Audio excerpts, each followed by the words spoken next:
মূলত 23শে মার্চ 1971 তৎকালীন আওয়ামী লীগ নেতা অধ্যাপক আবু সাইদ এবং আওয়ামী লীগের সিনিয়র লিডার মনসুর আলী সাহেব, আমরা তখন এডওয়ার্ড কলেজের বিএ ক্লাসের ছাত্র, ফোন করেন যে বোধহয় পাকিস্তানের সাথে আলোচনা সফল হবে না, যে কোনো প্রতিরোধের জন্য তোমরা প্রস্তুত থেকো।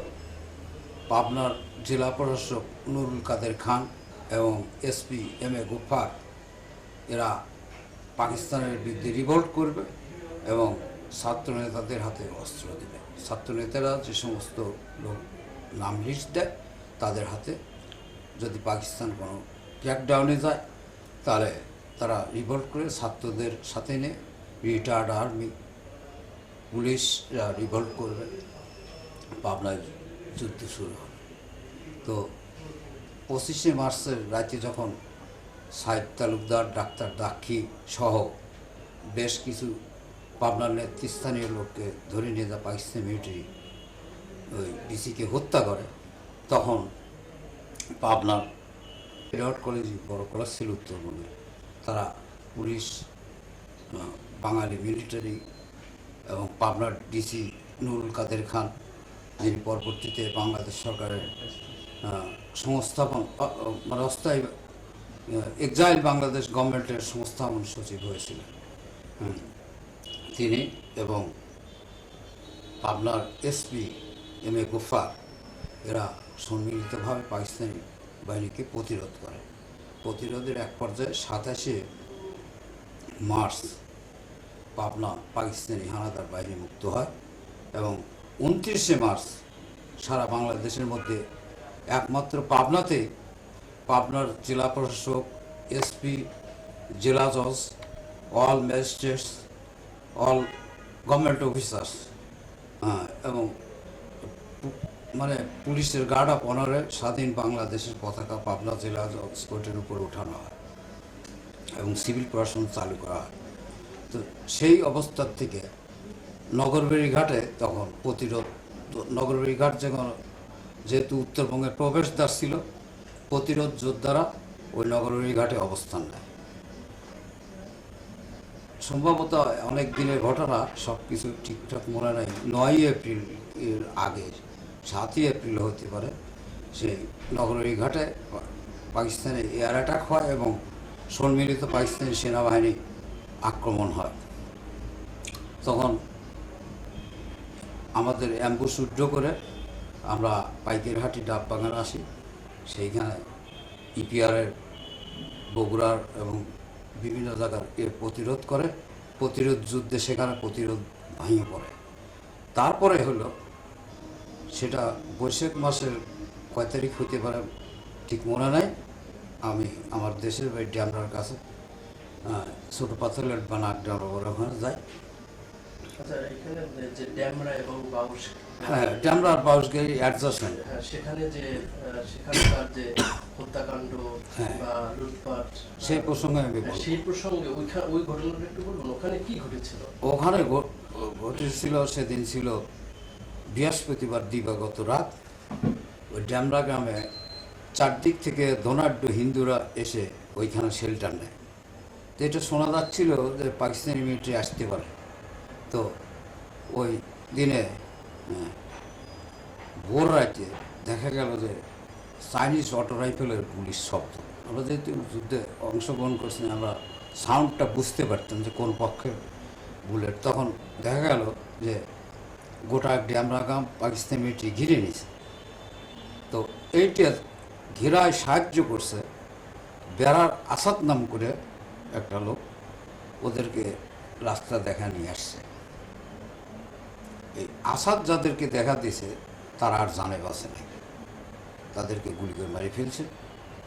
তো সেইখানে অ্যাবাউট 450 লোক মারা যায়, প্রায় 200 বাড়িঘর পুড়ে যায়, বেশ কিছু মেয়ে ধর্ষণ হয়। তো এখানে বলা হচ্ছে যে ড্যামরা বাউসগাড়ি পাশাপাশি দুইটা গ্রাম। এই যে হত্যাকাণ্ড, ধর্ষণ বা অগ্নিসংযোগ লুটপাট যা ঘটেছে আপনি একটি নাম বলেছেন, তো শোনা যাচ্ছে যে এই ঘটনার সাথে মতিউর রহমান নিজামী, তারপরে আরো সুবহান সুবহান সহ আরো কয়েকজন ইনভলভ আছে। এই বিষয়ে আপনি একটু বলবেন? বিষয়টা হলো তখন পাকিস্তানি মিলিটারির দাবর খায়া লোক যে যার যার মতো লাইফ নিয়ে, যেটা বাস্তবতা, পালা চলে যায়। আসাদেকেও সামনাসামনি আমি দেখিনি, তো লোক সবাই বলছে যারা দেখছে যে আসাদ ছিল।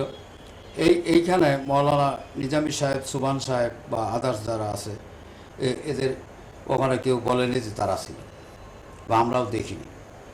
ট্রাইব্যুনালের কাছে আপনি যে লিখিত স্টেটমেন্ট যেটা ট্রাইব্যুনালে পেশ করেছেন প্রসিকিউটররা, আর সেখানে সাক্ষী হিসেবে আপনার নাম আছে এবং আপনি তাদের নাম বলেছেন, এরকম স্টেটমেন্ট আছে? এই ধরনের কোনো স্টেটমেন্ট থাকলে এই স্টেটমেন্টটা ঠিক না। আমরা এই ধরনের স্টেটমেন্ট দেইনি। প্রসিকিউটর যে এটা আদালতে দিল সেটা কতটুকু সত্য? আমাদের নাম দিয়ে যদি এই ধরনের কোনো স্টেটমেন্ট দেয়, সেটা আমরা প্রোটেস্ট করব। সেটা তারা দিলে এটা ঠিক করেনি। তো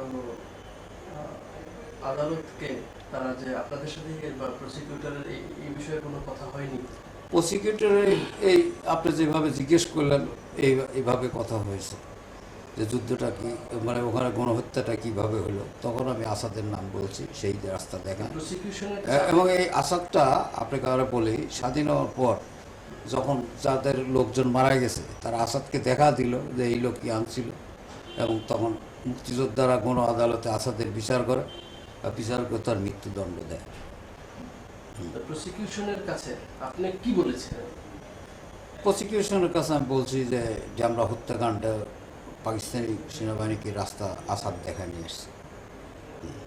সেখানে আপনি কি মতিউর রহমান নিজামীর নাম বলেছিলেন? না, আমি মতিউর রহমান নিজামীর নাম বলি। তাহলে তার নামটা আপনার নাম দিয়ে কেন দিল? সেটা তাদের বিষয়, দিয়ে থাকলে আমি এর প্রসেস করব।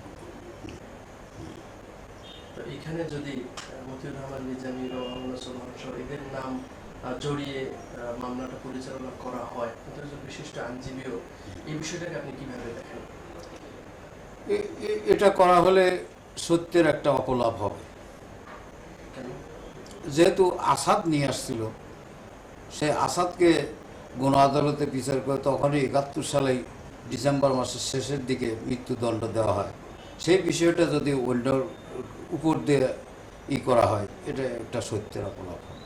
আর প্রসিকিউশনের সাথে আপনি যখন কথা বলেছেন, তখন আপনি একটা স্টেটমেন্ট দিয়েছেন যেখানে একজন সৎ সাহসী মুক্তিযোদ্ধা হিসেবে আপনি সত্য কথাগুলো বলেছেন। তাহলে পরবর্তীতে আপনার স্টেটমেন্ট এখন যেটা দেখা যাচ্ছে, যেটা আদালতে উপস্থাপন করেছে, এই দুটোর মধ্যে গরমিলটা কেন? এখন আমি একজন আইনজীবী হিসেবে বলতে চাই যে 161 করে যে আইও, সে তার কলমে অনেক কিছু লিখতে পারে। পরবর্তীতে সেই 161টা আদালতে সাক্ষী দিয়ে প্রমাণিত হয়। তো আইনের দৃষ্টিতে পুলিশের কাছে দেওয়া স্টেটমেন্টের আইনগত খুব একটা ভ্যালু নেই।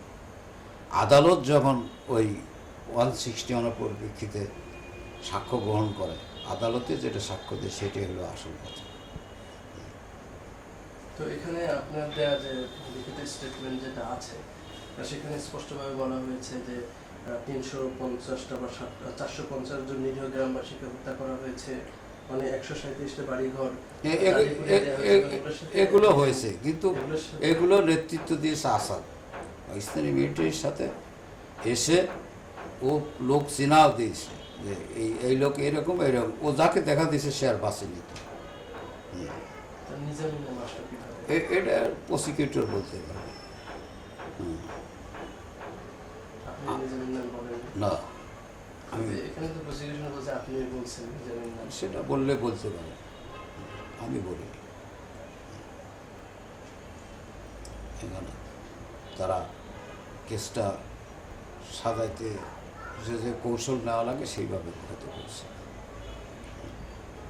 এটা কি আপনার খারাপ লাগতেছে যে আপনি একজন এত কষ্ট করে দেশ স্বাধীন করলেন, এত আপনার একজন সিনিয়র মুক্তিযোদ্ধা, আপনার স্টেটমেন্টটা বিকৃত হলো? না, এটা এটা পুলিশ কেসের প্রায় কেসে এরকম হয়, একটা কেস সত্যি মিথ্যা দিয়ে কোনো রকমে খাড়া করে, পরে আদালতে সাক্ষী সাবুক নিয়ে আদালত সেটা বিচার করে। নিজামী বা মাওলানা সোবানীদের নাম কি আসলে আপনি বলছিলেন? আসলে আমি কারোর নাম বলিনি, আমি আসাদের নাম বলছি। আমরা ও এলাকার সবাই জানে যে আসাদি ইনভলভ এটার সাথে। তখন আমি মৌলানা নিজামী সাহেবকে চিনতাম না। শুনছি যে উনি একজন ছাত্র নেতা, মাদ্রাসায় পড়ে, কিন্তু তার সাথে সামনাসামনি আমার কোনো সাক্ষাৎ হয়, পরিচয়ও ঘটেনি। নিজামী সম্পর্কে আপনি যা জানেন সেটা একটু বলবেন? আমি তার সম্পর্কে যেটুকু জানি, আমার এলাকায় আমি প্রথম যখন উনি নির্বাচনে দাঁড়ায় তখনই তাকে দেখলাম। আমার একই নির্বাচনী এলাকার লোক।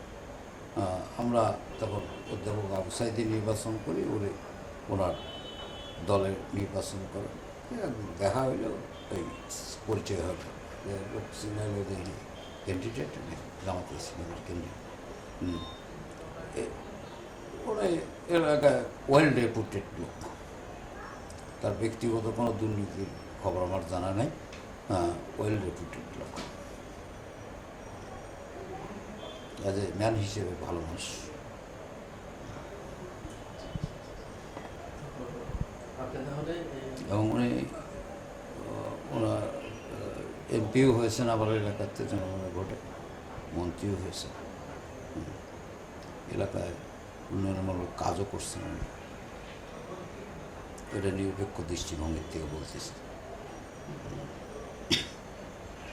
৭১ উনি কোথায় ছিলেন সে বিষয়ে আমার জানা নেই। আমি তো বললাম যে ৭১ আমার সাথে তার পরিচয় ছিল না।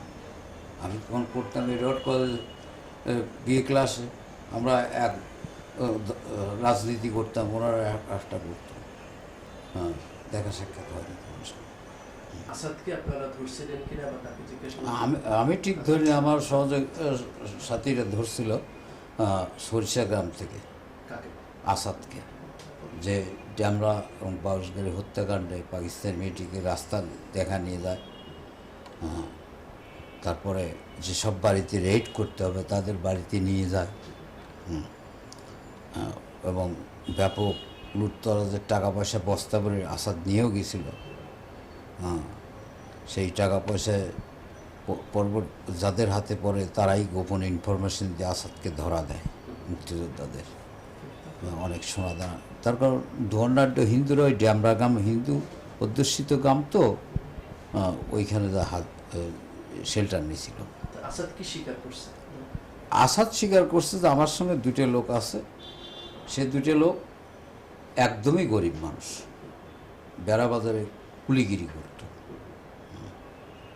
তারা ওই পেটের দায়ে মানে আসাদের পিস গেছে, তাদেরকে মৃত্যুদণ্ড দেয়নি মুক্তিযোদ্ধারা, তারা এখনও বেঁচে আছে। কিন্তু কোনো সময় বলেনি যে আসাদ মুক্তিযোদ্ধাদের জিজ্ঞাসাবাদে যে আমার সাথে ইনডাইরেক্টলি অর ডাইরেক্টলি যে মৌলানা নিজামী সোবান সাহেবেরা আছে এই হত্যাকাণ্ডের সাথে, কখনো বলেনি।